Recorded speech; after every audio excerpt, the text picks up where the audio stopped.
Hello, in this video I'm gonna show you how to enter the one-time boot menu on LENOVO G70.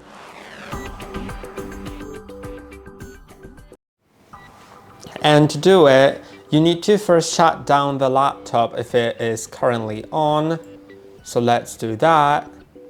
I'm gonna click on this power icon, click on shut down anyway.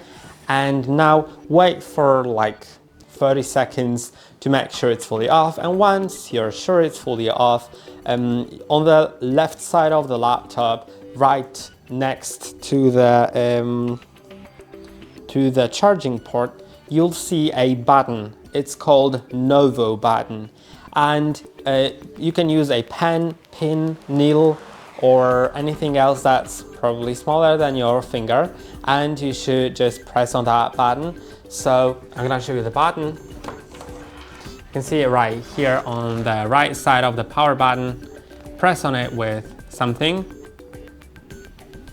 Once it's pressed on, the laptop will turn itself on automatically, and it'll get to the NOVO button menu, and you can select boot menu, click on enter, and then select the device that you want to boot from.